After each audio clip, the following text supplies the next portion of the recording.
오늘 성경에 등장하는 좌절을 경험하는 스토리를 가지고 있는 모세의 이야기를 여러분에게 소개해 드리려고 해요. 출애굽기 5장에 나오는 이 모세 이야기, 지난 시간에 모세 이야기를 전해드리면서 할례 문제로 갑자기 죽을 뻔했다가 위기를 만나지요. 그래서 간신히 살아난 모세가 자기 가족들을 처가댁으로 보내고 자기 혼자 새로운 마음으로 이집트를 향해 출발하고 있는 모습까지 여러분에게 소개를 해드렸어요.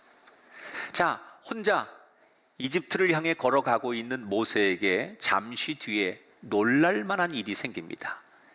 오늘의 이야기 속으로 들어가 보겠습니다. 출애굽기 4장 27절입니다. 여호와께서 아론에게 이르시되 광야에 가서 모세를 맞으라 하시매 그가 가서 하나님의 산에서 모세를 만나 그에게 입맞추었다. 자, 무슨 얘기입니까? 모세가 이제 혼자 광야에서 하나님의 부름을 받고 이집트를 향해 걸어가고 있는 거예요. 막 호렙산을 지나고 있는데 저 반대편에서 낯익은 얼굴을 가진 한 사람이 걸어오고 있는 거예요. 누굽니까? 40년 만에 만나는 자기의 친형 아론이었던 거예요. 너무나 반가워 한숨에 형을 얼싸안고 눈물을 흘리며 지난 40년 동안의 안부를 묻고 해우를 나눈 다음에 그들이 각자 고백을 하는데 놀라운 고백을 하는 거예요. 광야에 살던 동생 모세도 하나님이 부르셔서 어느 날 갑자기 사명을 맡겨서 이집트를 가고 있는 거고, 동시에 이집트에 살고 있는 형 아론도 하나님이 나타나셔서 그를 부르셔서 모세를 만나러 오고 있는 과정에 만났다는 거예요. 자기 둘 다 동시에 하나님이 자신들을 부르셨다는 것을 알게 된 두 사람은 너무나 놀라는 거죠. 나만 하나님이 부르신 줄 알았는데 형도 부르고 동생도 함께 부름을 받아 만나게 됐다는 거예요. 야, 이건 우연이 아니다. 하나님이 뭔가 놀라운 일을 하시려고 하는 그런 계획을 가지고 계신 거구나라는 기대감을 가지고 두 사람은 함께 이집트로 걸어 들어가게 됩니다. 이집트에 들어가서 그들이 제일 먼저 한 게 뭡니까? 이집트 왕을 만난 게 아니에요. 성경에 보면 이스라엘 자기 동족들 가운데 대표들을 만납니다. 성경에서는 그들을 장로들이라고 해요. 이스라엘 많은 민족들, 남자의 장정만 60만 명이니까 이스라엘 민족의 숫자는 당시에 200만 명 정도 됐을 거예요. 그 중에 대표들 가운데 가장 핵심적인 사람들을 만나서 하나님이 자기들을 보낸 이유를 설명하고 장로들 앞에서 하나님이 이전에 보여주셨던 이적을 보여줍니다. 하나님이 하라는 대로 그대로 그 장로들 앞에 이적을 보여주니까 이 장로들이 깜짝 놀라면서 모세와 아론 앞에 그들이 머리를 숙입니다. 4장 31절에 보니까 백성이 믿으며 머리 숙여 경배하였더라. 여러분, 모세가 이집트에 오기 전에 가장 걱정했던 게 뭡니까? 왕을 만나기 전에 자기 동족들이 자기를 받아주지 않으면 어떻게 하지? 이미 80이나 먹고 광야에서 양이나 치던 평범한 늙은 노인네가 가서 내가 너희들을 인도해내는 지도자로 부름받았고 하나님이 나를 보냈다라고 아무리 말해도 내 동족들이 나를 인정해주지 않고 나를 거절하면 어떻게 하지? 이런 인간적인 두려움이 모세에게 있었어요. 그런데 어떻게 됩니까? 백성들이 그 모세에게 머리를 숙여 경배했더라.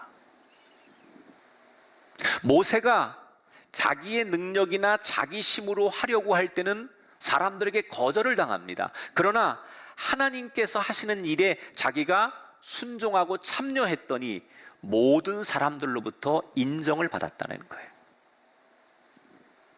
자, 이제 모세는 자신감을 얻었습니다. 안 될 줄 알았는데 내 동족들로부터 내가 인정을 받고 내 얘기가 사람들에게 설득이 되는 걸 보면서 모세는 자신감을 갖습니다. 그리고 곧바로 이집트의 왕을 만나러 갑니다.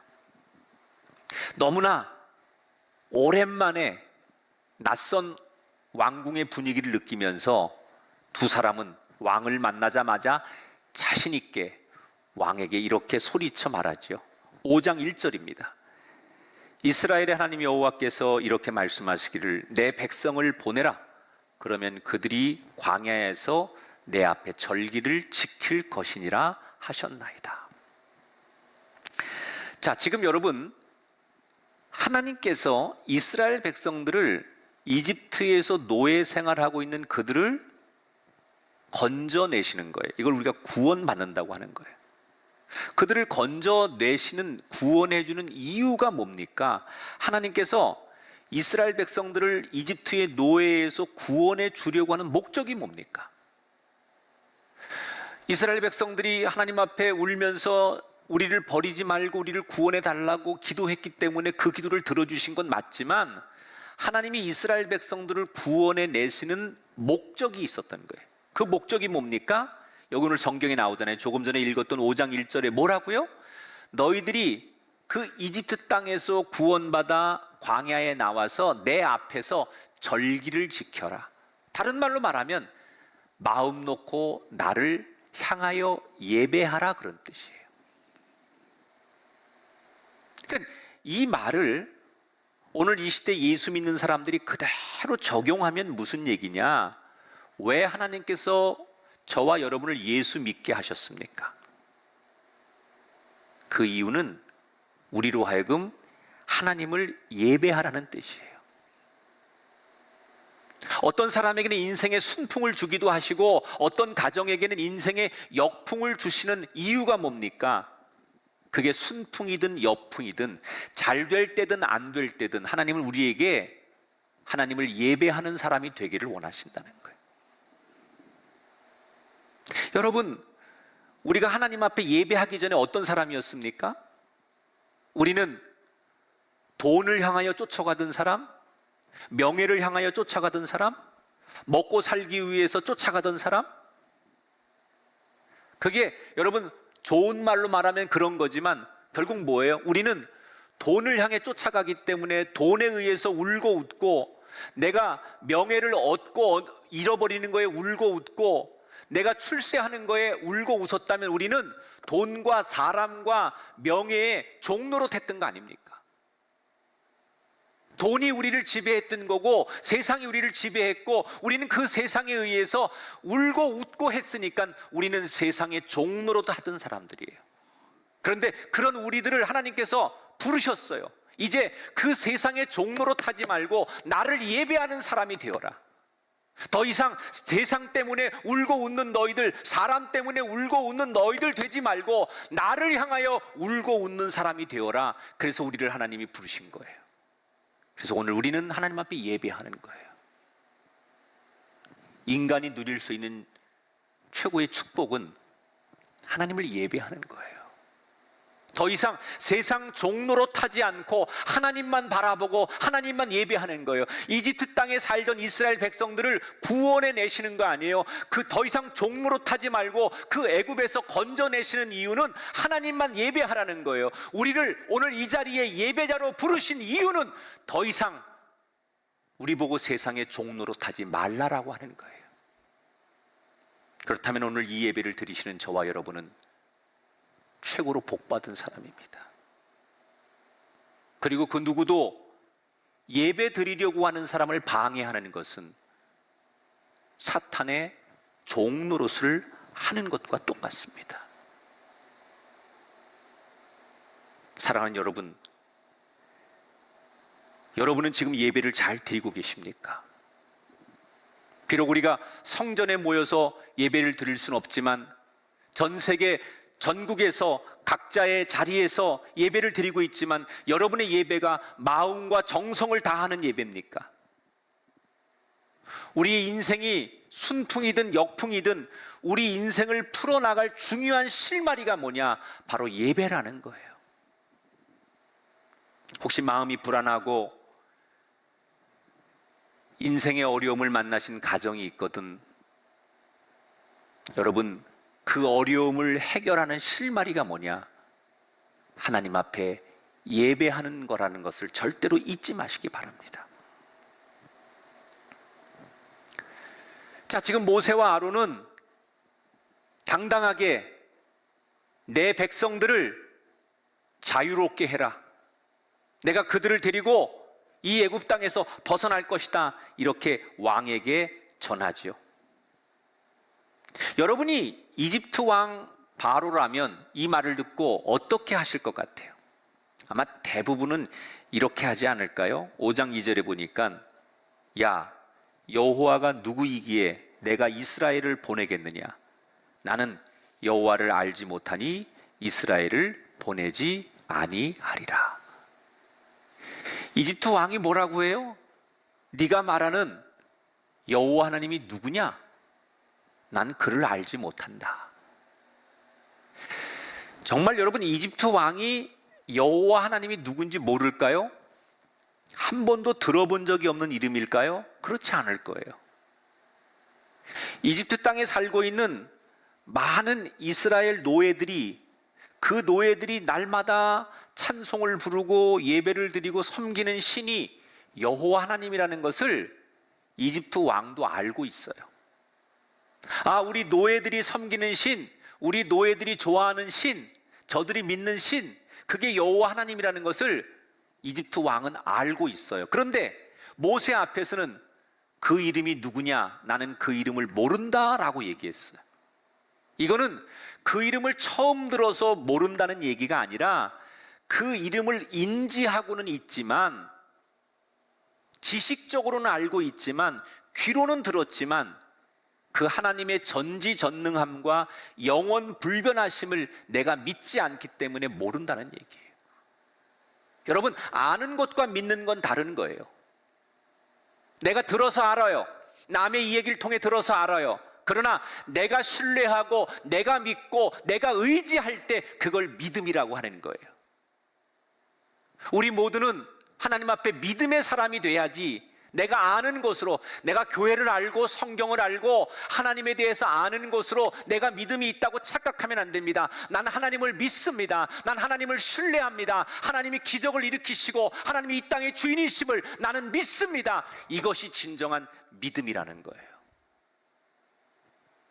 이집트의 파라오 왕은 하나님을 알고는 있었지만 그는 믿는 사람이 아니기 때문에 하나님이 말씀할 때 그 말씀을 듣지 않는 거예요. 모세 이야기를 왕은 비웃습니다. 그리고 왕이 혼자 이렇게 생각하죠. 야, 이 노예 녀석들 좀 보게나. 좀 잘 대해줬더니 너무 먹고 사는데 여유가 많아서 쓸데없는 생각을 하는구나. 이놈들, 내가 이참에 이 노예들을 좀 혹독하게 다뤄야 되겠다. 그래서 모세와 아론이 나간 뒤에 이집트의 감독관들을 불러서 왕이 아주 심하게 명령을 내립니다. 너희들 잘 들어라. 내일부터 이 노예들에게 짚을 주지 말고 자기들이 짚을 구에다가 예전처럼, 아니 더 많은 양의 벽돌을 만들어 내게 해라. 여러분, 당시에 이집트에서는 벽돌을 만들 때 짚을 넣었어요. 그 짚의 화학 성분이 진흙을 빨리 마르게 하고 이 벽돌 진흙을 더 단단하게 했기 때문에 이집트에서는 벽돌을 만들 때 반드시 그 짚을 넣어서 만들게 하고, 그 짚을 이집트 정부가 계속 노예들에게 제공을 했던 거예요, 그동안은. 그런데 왕이 심사가 뒤틀린 거예요. 그래서 어느 날부터 짚을 제공하지 않을 테니까 너희들이 알아서 찾아서 짚을 갖다가 이전에 만든 양만큼의 벽돌을 생산해내라 라고 왕이 새로운 법을 만들어서 선포를 합니다. 여러분, 지금까지 이스라엘 백성들이 짚을 제공받고도 그 많은 벽돌을 만들어내느라고 노동적으로 육신적으로 허덕였는데, 이제 짚을 제공받지 못한 상태에서 그 많은 벽돌을 만들어내는 건 불가능한 일입니다. 짚을 구하지 못하고 일정량의 목표만큼 벽돌을 만들어내지 못하자 이집트의 감독관들로부터 날마다 돌아오는 매질, 혹독한 고문, 미친 듯이 그들은 그때부터 이집트의 군인들에게 매를 맞기 시작합니다. 도저히 견딜 수 없었던 이스라엘 대표들이 이렇게 다 우리 모두 죽을 것 같으니까 어렵게 왕을 만나서 왕에게 눈물로 이스라엘 백성들이 호소를 합니다. 이때 왕이 자기를 찾아와서 눈물로 호소하는 이스라엘 백성들에게 빈정거리며 했던 얘기가 있어요. 너희들 너무 시간이 많아서 여유가 많아서 쓸데없는 생각하나 본데, 아니 너희들의 대표라고 모세를 나한테 보내서 이 노예 생활에서 우리를 떠나게 해달라? 우리를 구원시켜달라? 하나님이 원하시는 거니까 그렇게 해달라?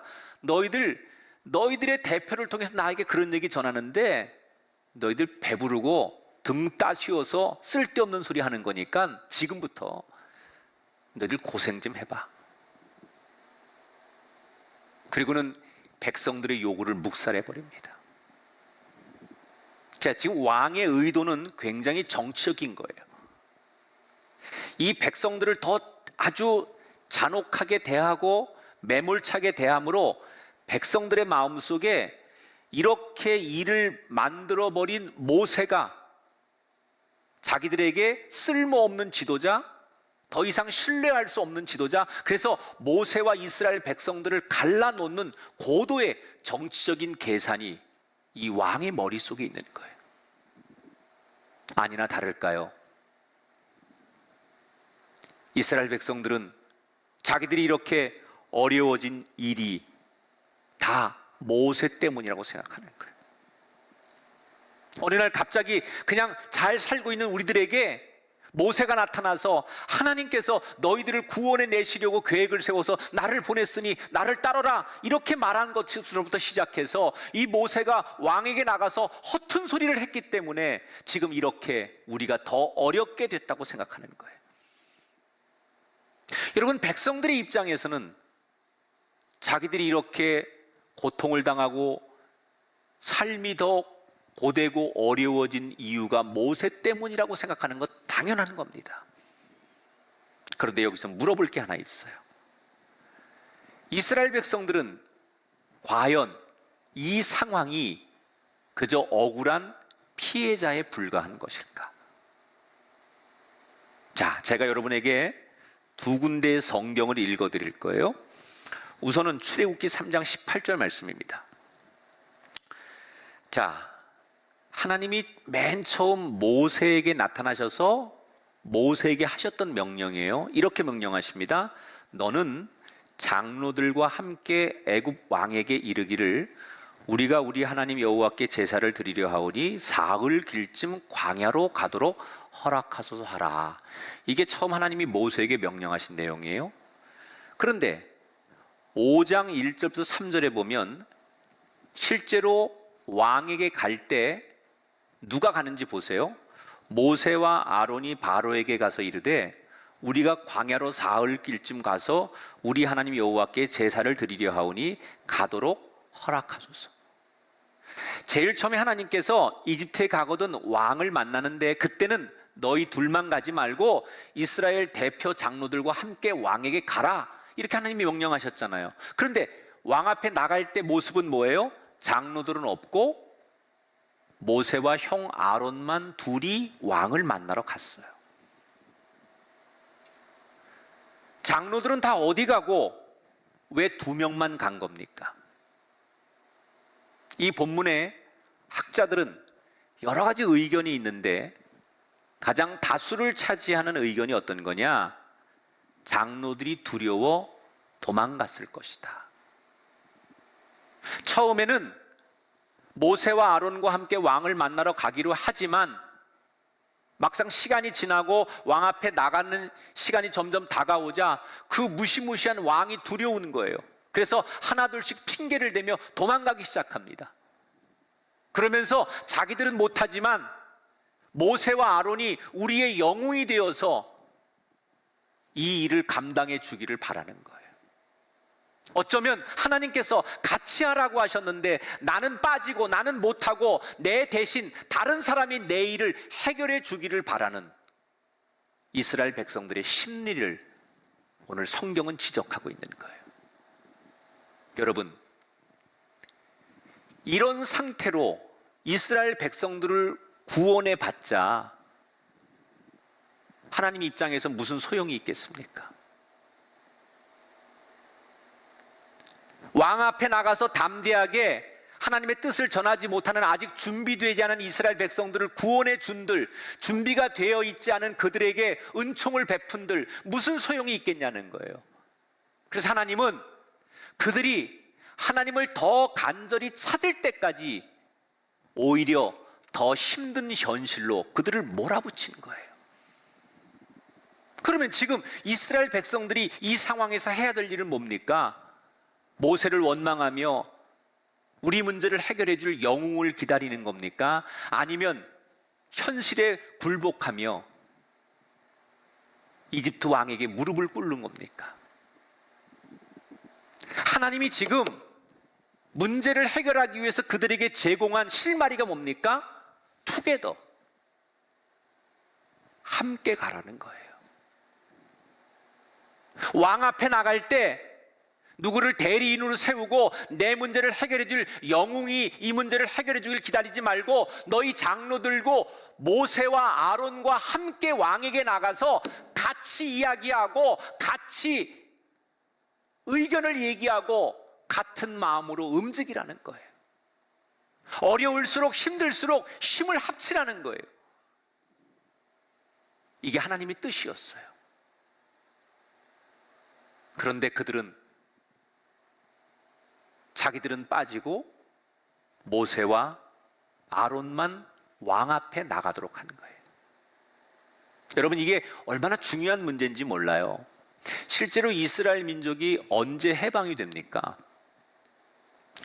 모세와 몇 명이 왕과 싸울 때는 이스라엘 민족이 해방되지 못했어요. 그런데 이스라엘 민족이 변해서 함께 집집마다 어린 양의 문설주를 다 집집마다 집에서 바를 때, 즉 작은 일이라도 그들이 하나님 일에 함께 믿음으로 참여했을 때 비로소 이스라엘 민족이 그때 애굽에서 구원을 받습니다. 저는 이 말씀을 오늘 예배를 드리시는 수만 명의 성도들이 잘 들어야 된다고 생각해요. 우리는 지금 다시 그나마 20% 모이던 현장 예배도 다시 전면 비대면 예배로 환경이 돌아섰어요. 이제는 힘들다는 말도 지겨울 만큼 우리의 힘듦이 더 오래도록 지속되고 있어요. 이런 끝없는 절망과 이런 상황에 이 현실을 우리는 어디서부터 풀어야 할까? 우리 국민들이 누군가를 원망하는 것으로서 이 상황을 풀 수 있습니까? 누군가 대신 이 땅에 이 코로나 백신이라는 것을 만들어주거나 이 땅을 단숨에 예전처럼 돌려줄 영웅을 기다리고 계십니까? 하나님이 우리에게 원하시는 실마리는 뭐냐? 이렇게 어려울 때 우리 모두가 함께 같이 참여해야 된다는 거예요. 한쪽에서는 원망하고 한쪽에서는 영웅을 기다리는 그런 세상이 아니라 어려울수록 함께 힘을 내어서 믿음의 일에 동참하기를 원하신다는 거예요. 내가 있는 자리에서 여러분, 그게 여러분의 가정이든 사무실이든 그게 지방이든 외국이든 오늘 이 예배를 드리고 있는 여러분들이 각자의 자리에서 힘을 다해 기도하고 찬송하고 예배를 드릴 때 하나님 거기서부터 우리의 실마리를 풀어주실 줄 믿습니다. 우리의 엉킨 상황, 우리의 엉킨 현실을 어디서부터 풀어야 되느냐? 내가 각자의 있는 자리에서 최선을 다하는 예배로부터.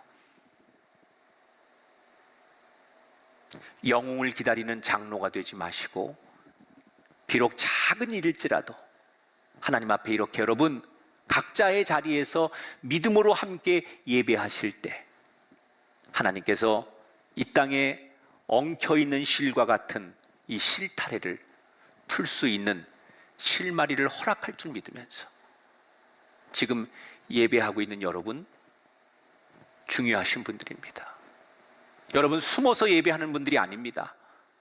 여러분의 그 작은 예배가 가정에서 조그만 스마트폰 하나를 켜놓고 조그만 컴퓨터 앞에서 예배를 드리고 있지만 그 모습 하나하나가 모아질 때 하나님 이 땅에 재앙을 거두시고 이 땅을 회복해 하시는 놀라운 시작이 거기서부터 진행되어야 된다는 것을 기억하시고 각자의 자리에서 함께 예배하는 귀한 한 분 한 분들의 성도들이 되시기를 주님의 이름으로 축원합니다.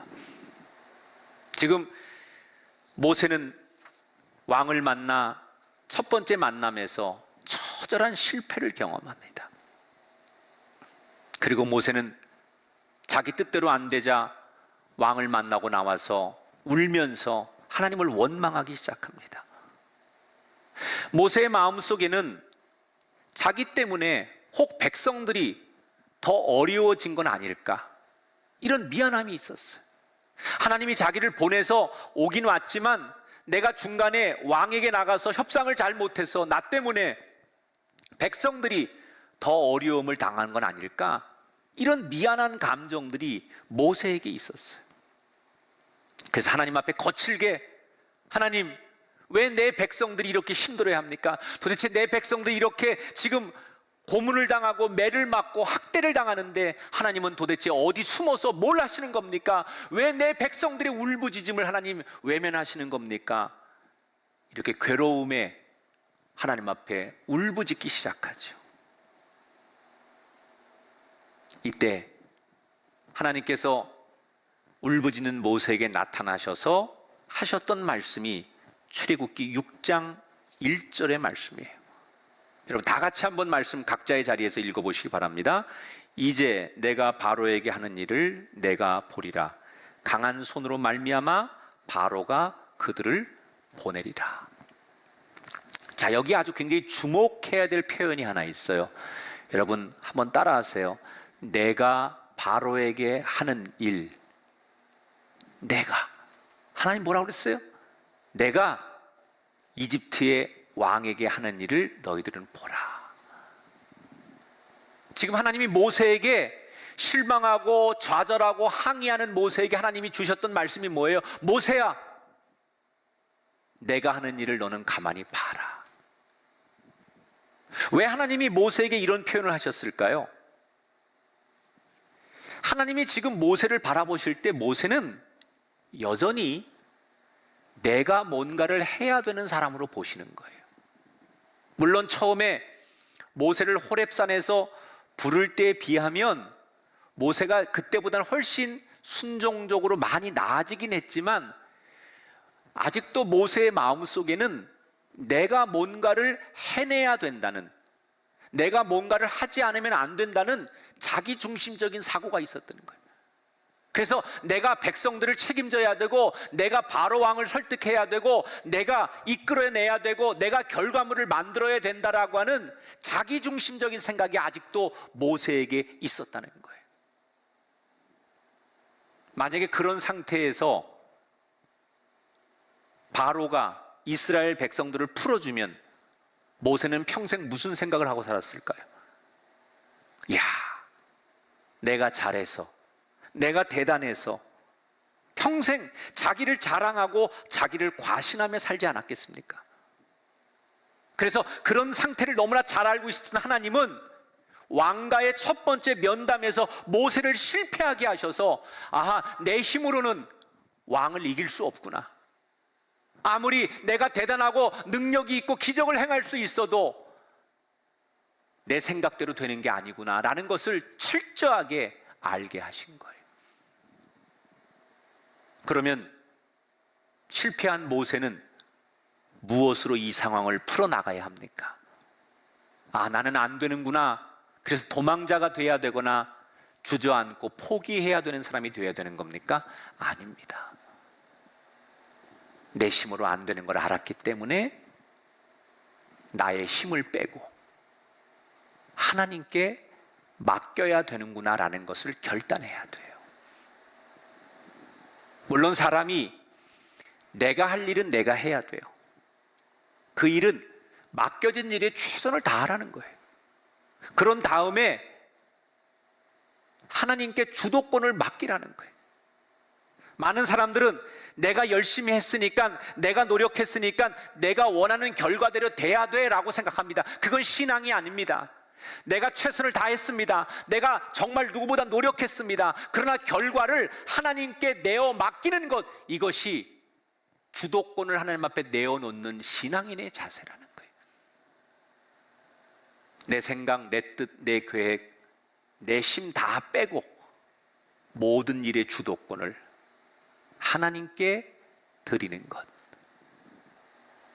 오늘 본문의 모세가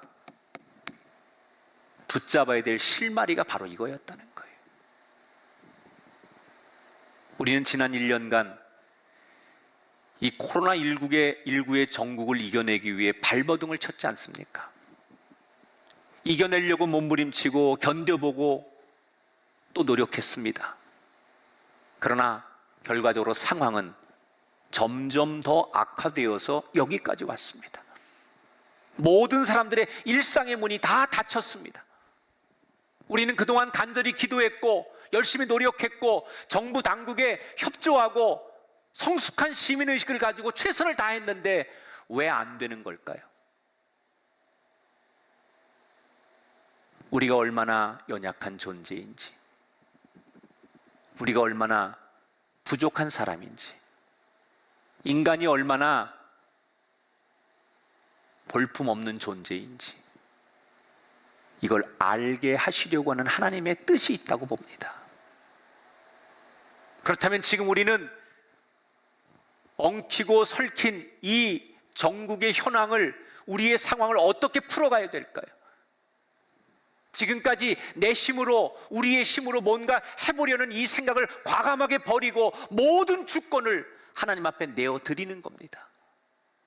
물론 내어드린다고 해서 모든 걸 하나님 앞에 떠맡기라는 얘기가 아닙니다. 내가 감당할 수 있는 일은, 내가 해야 할 일은 여전히 최선을 다해 일하면서 하나님이 일하시도록, 하나님께서 이끌어 가시도록 하나님을 신뢰하는 것을 말씀드리는 거예요. 내가 이만큼 기도하고 내가 이만큼 헌신했으니까 내 생각대로, 내 계획대로 내 인생이 펼쳐져야 한다는 이 생각을 버리셔야 합니다. 왜? 우리 인생을 주관하시고 세상을 주관하시는 분은 하나님이십니다. 그 주권을 인정하는 사람이 지금의 이 상황을 이겨낼 수 있는 실마리를 얻는 사람이에요. 지금의 이 어려운 상황 풀어내야 합니다. 어떻게 하든지 너무나 어려운 이 상황을 우리는 풀어내야 합니다. 또다시 찾아온 이 어려운 상황을 우리 모두는 어떻게 풀어낼 수 있을까? 무슨 실마리로 엉켜버린 우리의 인생과 이 땅의 문제를 우리는 풀어낼 수 있을까? 제가 오늘 말씀을 준비하며 하나님이 저에게 주셨던 6글자가 있었어요. 진인사 대천명. 진인사, 내가 할 수 있는 한 최선을 다하자. 대천명, 그리고 나서 하나님께 주도권을 내어드리고 결과를 맡기자.